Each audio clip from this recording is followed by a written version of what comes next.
ओम शांति। 18 जनवरी की अव्यक्त मुरली की सीरीज में आज हम 1978 की मुरली रिवाइज करेंगे, जिसका टॉपिक है बाप दादा की सेवा का रिटर्न। तो इसमें बाबा बताते हैं, आज स्मृति दिवस अर्थात समर्थी दिवस पर सब बच्चों ने अपनी अपनी लगन अनुसार भिन्न भिन्न रूप से याद किया। बाप दादा के पास चारों ओर के स्नेही, सहयोगी, शक्ति स्वरूप, संपर्क वाली आत्माओं के सब रूप की याद वतन तक पहुंची। चाहे वो बाबा के स्नेही बच्चे थे, चाहे सहयोगी बच्चे थे, चाहे शक्ति स्वरूप, संपर्क वाली आत्माएं, सबके ना जैसा भी बाबा को याद किया वो रूप बाबा के पास वतन में पहुंचा। तो बाप दादा द्वारा हर एक बच्चे की जैसी याद वैसा रिटर्न उसी समय मिल जाता है। जैसे कोई बाबा को बहुत स्नेह से याद कर रहा है, दिल से याद कर रहा है, जैसा भी बाबा को, तो बाबा उसको उसकी याद का जो वतन तक पहुंची उसका बाबा रिटर्न देता है। तो बाबा कहते कि जिस रूप से जो याद करता है उसी रूप से बाप दादा बच्चों के आगे प्रत्यक्ष हो ही जाता है। जो योगी तो आत्मा है उसे योग की विधि मिल जाती है। कई बच्चे योगी तो आत्मा की बजाय वियोगी आत्मा बन जाते हैं, जिस कारण मिलन की बजाय जुदाई का अनुभव करते हैं। योगी तो आत्मा सदा बाप दादा के दिल तख्त नशीन होती है, कभी दूर नहीं होती। और वियोगी आत्माएं वियोग के द्वारा बाप दादा को सामने लाने का प्रयत्न करती है। योगी आत्मा की विशेषता क्या बाबा ने बताई कि वह सदा बाबा के दिल तख्त नशीन होते हैं, ना समाये हुए हैं। जैसे दिल में बाबा की याद और बच्चे भी बाबा की दिल में हैं। लेकिन जो वियोगी आत्माएं हैं, माना जिनको योग की विधि नहीं आती या योग लगता नहीं है, तो वो बाबा कहते हैं कि प्रयत्न में रहते हैं। तो वर्तमान को भूल बीती को याद करती है। इस कारण बाप दादा कभी प्रत्यक्ष दिखाई देते और कभी पर्दे के अंदर छिपा हुआ दिखाई देते। लेकिन बाप दादा सदा बच्चों के आगे प्रत्यक्ष हैं, बच्चों से छिप नहीं सकते। जबकि बाप है ही बच्चों के प्रति, तो जब तक बच्चों का स्थापना के कर्तव्य का पाठ है, तब तक बाप दादा बच्चों के हर संकल्प और हर सेकंड में साथ साथ है। बाबा तो हमसे दूर नहीं होते, लेकिन अगर हम ही वियोगी बन जाएं, हम ही भूल जाएं, तो बाबा भी पर्दे के पीछे हो जाता है। लेकिन बाबा कहते हैं कि वैसे बाबा साथ है। तो बाप का वायदा है साथ चलेंगे। लेकिन बाबा पूछते हैं कब चलेंगे? जब कार्य समाप्त होगा। तो पहले ही बाप को क्यों भेज देते हो? बाबा चला गया। बाबा कहते यह कहे अविनाशी संबंध को विनाशी क्यों बनाते हो? बाबा तो निमित्त मात्र आते हैं वतन से, या जैसे ये 18 जनवरी की मुरली है तो ब्रह्मा बाबा के लिए भी जैसे कहते हैं ना, बाबा चला गया तो वायदा क्या था कि बाबा के साथ चलेंगे। लेकिन बाबा कहते कि ऐसा क्यों कहते हैं कि बाबा चला गया? क्योंकि ये तो हमारा अविनाशी संबंध है बाबा के साथ। तो बाबा जैसे कई बार कहते हैं मुरली में भी कि बाबा ने सिर्फ कमरा बदली किया है, स्थान बदली किया है बच्चों को आगे बढ़ाने के लिए, और बाबा संपन्न हो गया, संपूर्ण हो गया। तो ये बाबा कहते क्यों कहते हो बाबा चला गया? सिर्फ पाठ परिवर्तन हुआ है ना। जैसे बाबा साकार में पार्ट प्ले कर रहे थे, अपने कर्तव्य निभा रहे थे, अब वही बाबा सूक्ष्म अव्यक्त वतन से सेवा करते हैं। तो बाबा गया नहीं, बाबा कहते सिर्फ पार्ट परिवर्तन हुआ। जैसे आप लोग भी सेवा स्थान चेंज करते हो ना, तो ब्रह्मा बाप ने भी सेवा स्थान चेंज किया है। रूप वही और सेवा वही है। 1000 भुजा वाले ब्रह्मा के रूप का वर्तमान समय पाठ चल रहा है ना, जो भक्ति में भी गायन है ब्रह्मा बाबा का कि हजारों भुजाएं हैं उनकी। तो वो बाबा कहते इस समय पाठ उनका ये चल रहा है। तब तो साकार सृष्टि में इस रूप का गायन और यादगार है। तो बुझाएं बाप के बिना कर्तव्य नहीं कर सकती। तो जैसे हम सब बाबा के जो सहयोगी हैं, तो हम भी सब बाबा की बुझाएं हो गई। तो अगर बाबा चला गया तो बाबा के बिना हम भी कोई कर्तव्य कर नहीं सकते ना। तो इसलिए बाबा समझा रहे हैं कि बाबा गया नहीं है, सिर्फ बाबा ने सेवा का स्थान परिवर्तन किया है। तो बुझाएं बाप के बिना कर्तव्य नहीं कर सकती, बुझाएं बाप को प्रत्यक्ष करा रही है। कराने वाला है तब तो कर रहे हैं ना। जैसे आत्मा के बिना बुझा कुछ नहीं कर सकती है ना। अगर देह से आत्मा निकल जाए तो ये बुझा हिल नहीं सकती, कुछ नहीं कर सकती ना। तो ऐसे ही बाबा कहते हैं कि वैसे ही बाप दादा कंबाइंड रूप की सोल के बिना बुझाई रूपी बच्चे क्या कर सकते हैं। इसलिए गायन भी शिव शक्ति का है, कंबाइंड। जैसे बाप दादा कंबाइंड है ना, आत्मा और शरीर कंबाइंड है। अगर आत्मा शरीर से अलग हो जाए तो शरीर कुछ नहीं कर सकता। ऐसे ही बाबा कहते हैं कि अगर बाप और बच्चे अलग हो जाएं तो कुछ नहीं कर सकते, बच्चे भी कुछ नहीं कर सकते। तो ऐसे ही बाबा ने कहा कि जो कंबाइंड रूप की सोल के बिना बुझाऊ रूपी बच्चे क्या कर सकते हैं। माना हम भी अकेले कुछ नहीं कर सकते जब तक हमारे साथ बाबा ना हो या बाबा की शक्ति ना हो। तो हम भी कोई कर्तव्य कैसे कर सकते हैं ना। तो हर कर्तव्य में अंत तक पहले कार्य का हिस्सा ब्रह्मा का ही तो है।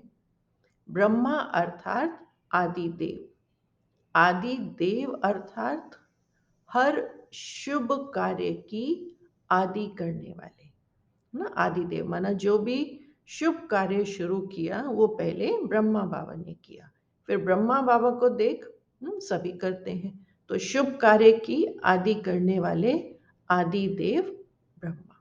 तो बाप दादा के आदि करने के बिना, माना जब तक बाबा आरंभ ना करे तो हम कैसे करेंगे।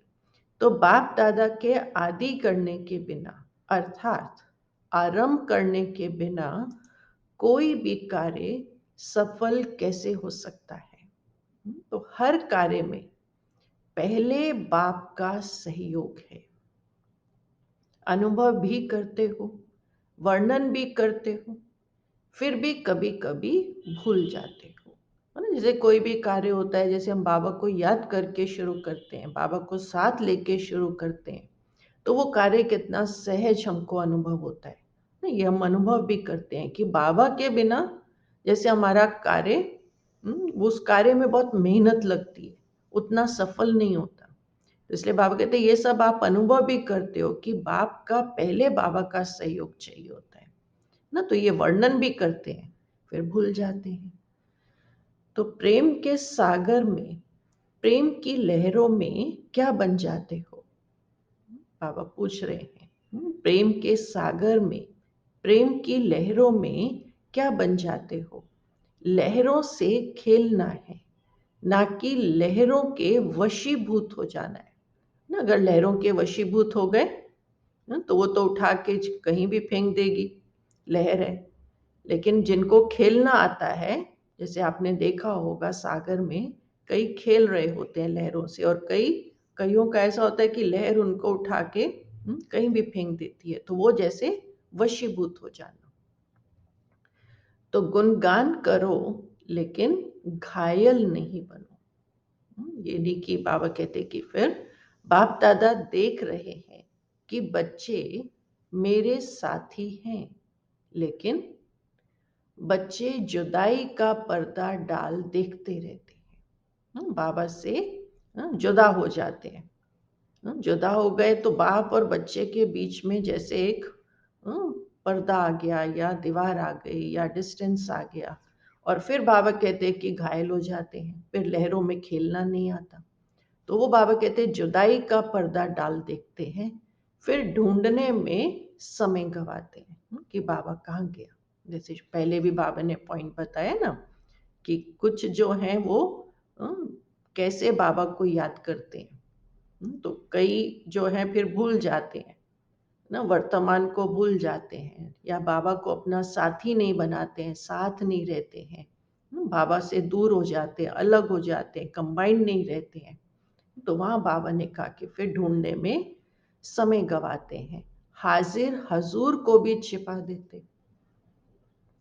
अगर आंख मिचौनी का खेल अच्छा लगता है तो खेल समझकर भले खेलो, लेकिन स्वरूप नहीं बनो। मतलब बहलाने की बातें नहीं सुना रहे हैं, और ही सेवा की स्पीड को अति तीव्र गति देने के लिए सिर्फ स्थान परिवर्तन किया है ना। ब्रह्मा बाबा का बाबा बताते हैं कि उन्होंने सिर्फ स्थान परिवर्तन किया है ताकि सेवा तीव्र गति से हो।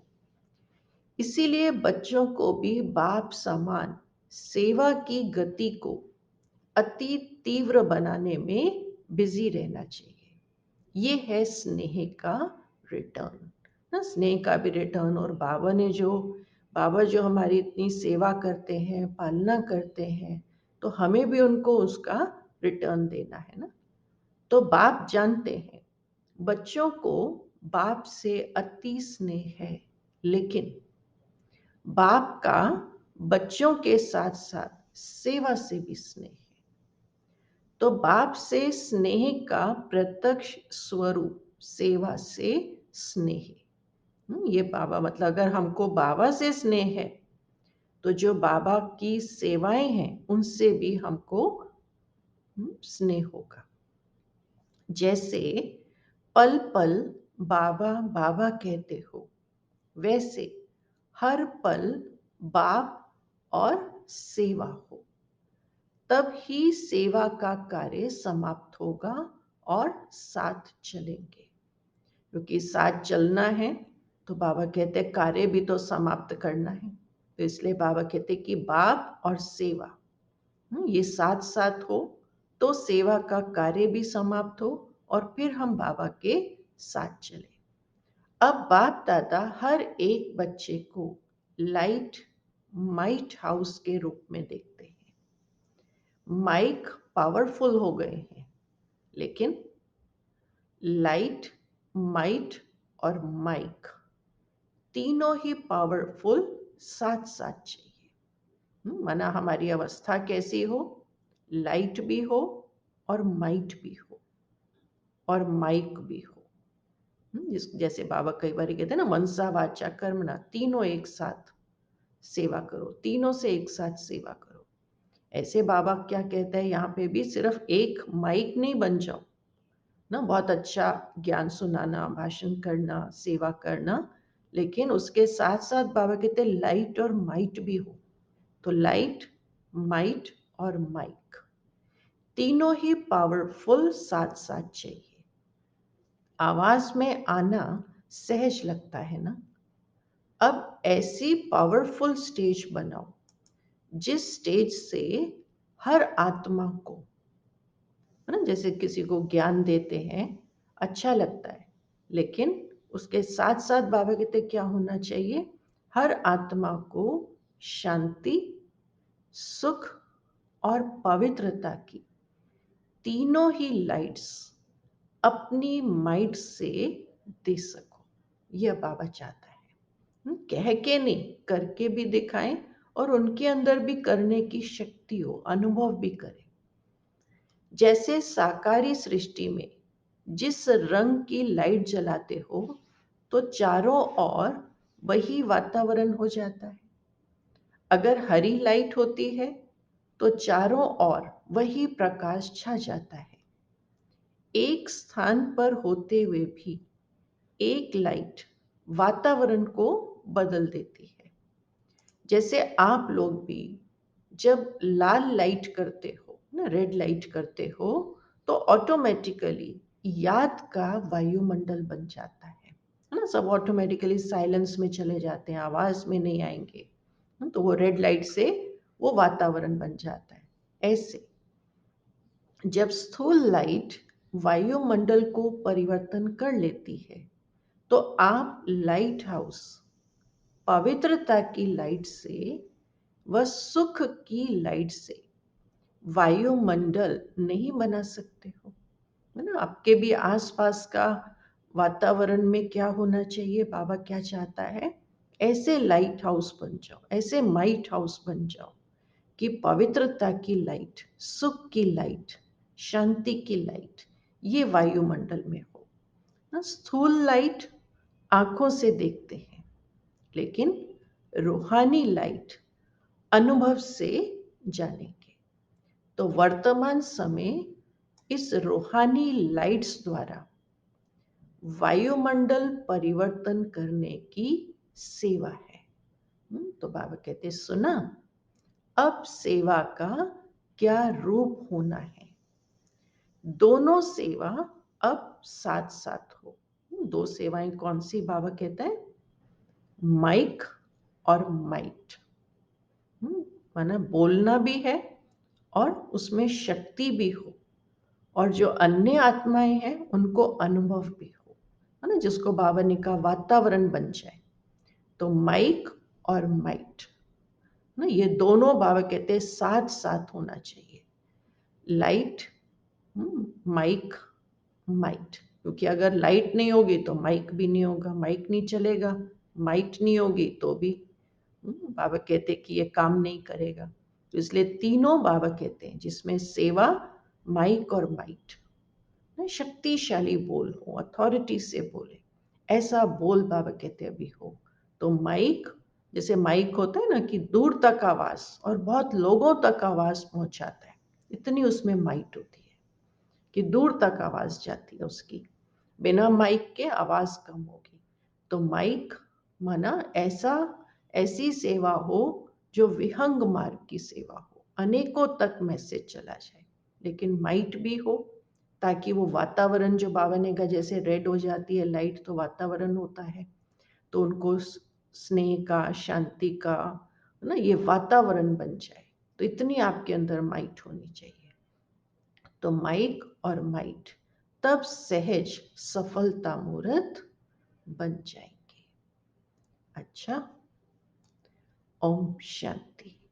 तो ये बाबा की 18 जनवरी की 1978 के महावाक्य, जिसमें बाबा ने कहा कि मुझे अब सेवा का रिटर्न चाहिए। तो उसके लिए दो बार दो शब्द बाबा ने कहा, दो सेवा साथ साथ हो, माइक और माइट, ये दो। और बाबा ने कहा आप भी अकेले होके नहीं कुछ कर सकते, कंबाइंड, बाप दादा और बच्चे कंबाइंड होकर के ही इस कार्य को पूर्ण कर सकते हैं। और एक बात बाबा ने बताई कि बाबा गया नहीं है, लेकिन सिर्फ बाबा ने सेवा स्थान परिवर्तन किया। जैसे आप बच्चे सेंटर परिवर्तन करते हो, सेवा स्थान परिवर्तन करते हो, ऐसे बाबा ने भी स्थान परिवर्तन किया है। बाकी बाबा हमारे साथ हैं।